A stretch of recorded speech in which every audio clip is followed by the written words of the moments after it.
Meron pong isang kilalang crypto analyst at yan po ay si Ginoong Egrag Crypto ang nagbabala na maaring bumagsak raw ang presyo ni XRP ng 74% kung hindi ito makaka-break o hindi po niya mababasag ang susunod na resistance level nito.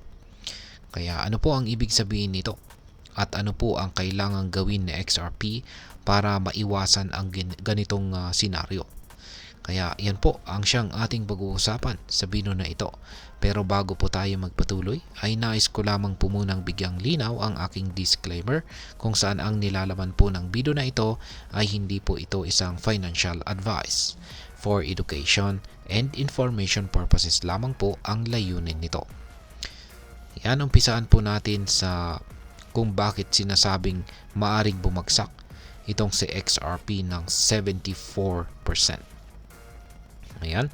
Ayon po kay Ginoong Egrag Crypto, ang presyo po ni XRP ay maaring bumagsak ng 74% base po ito sa historical data.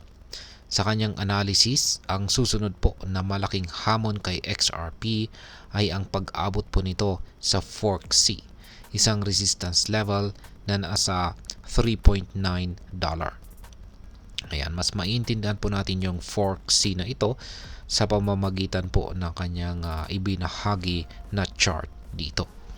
Ayan, meron po tayong Fork A, Fork B, Fork C at saka Fork D at meron din pong E. Ayan. Ngayon ay ang Fork C ay tinutukoy po ito bilang isang pangunahing roadblock para kay XRP sa loob ng halos isang dekada.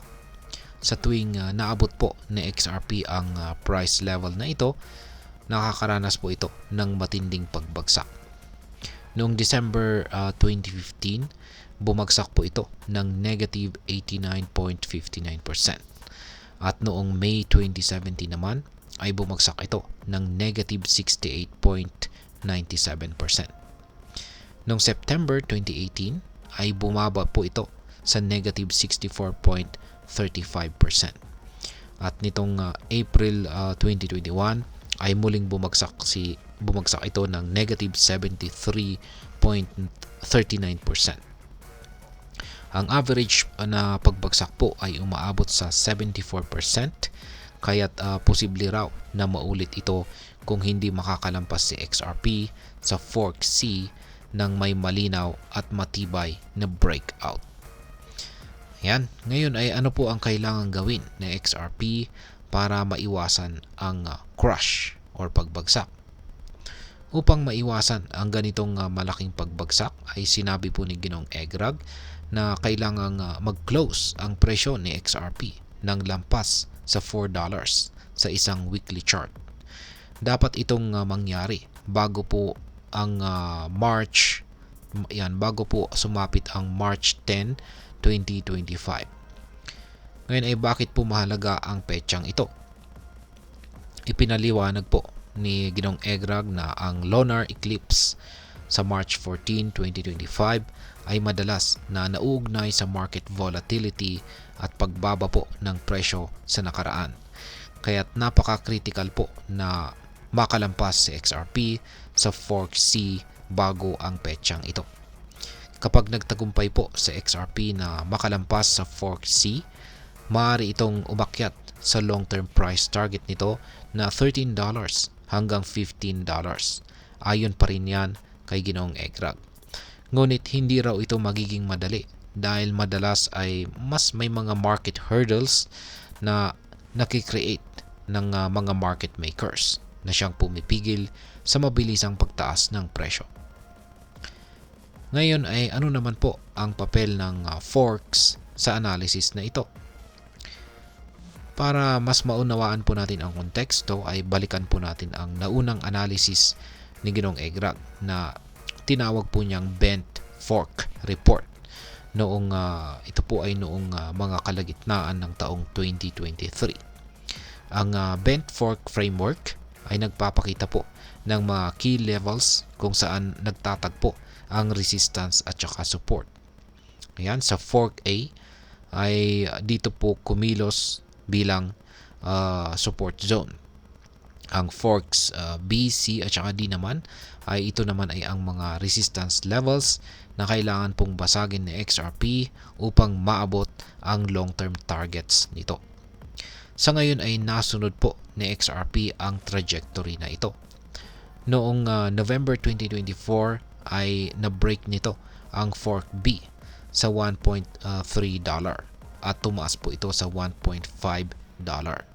Dumating pa ito sa $2.9 noong December 2024 bago po muling nakaranas ng resistance habang sinusubukan pong i-challenge.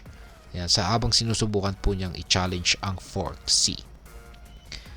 Ngayon ay ano po ang kasalukuyang presyo ni XRP? Nang mailabas po ang balitang ito, si XRP ay nasa presyong $2.27. Bumaba po siya ng 2.84% sa nakalipas na 24 oras.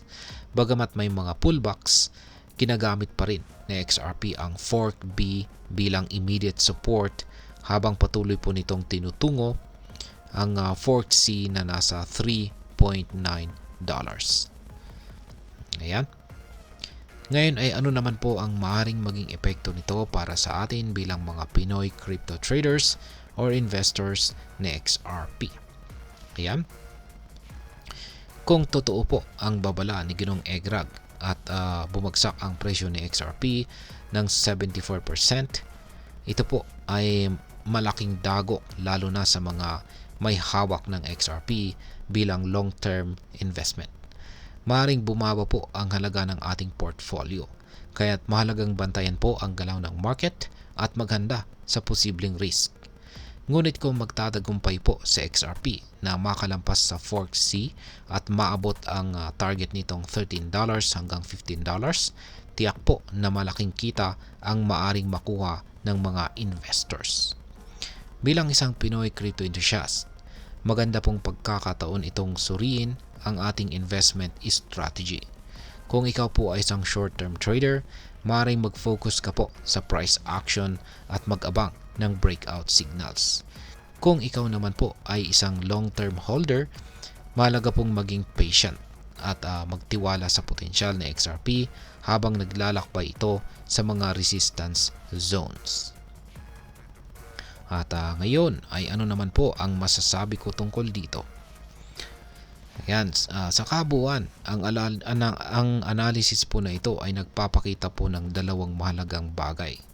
Una, ang potensyal ng XRP ay magtagumpay sa long term. Ayan, ang potensyal po ng XRP na magtagumpay sa long term ay nandyan. Pero hindi po ito magiging madali.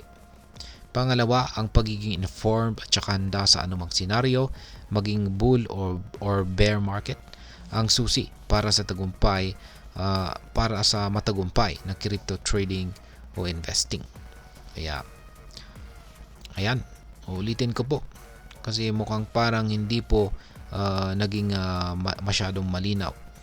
Yung pagiging informed at handa sa anumang senaryo ay ito po yung nagsisilbing susi para sa matagumpay na crypto trading o investing. At ayan, hanggang dito na lamang po tayo sa video na ito mga ka-crypto. Sana po ay inyong nagustuhan ang aking paliwanag sa video na ito. Kung inyo po itong nagustuhan, pag-click lamang po ang like button nito. Marami pong salamat sa panonood. Ingat po tayo lagi at God bless po sa ating lahat.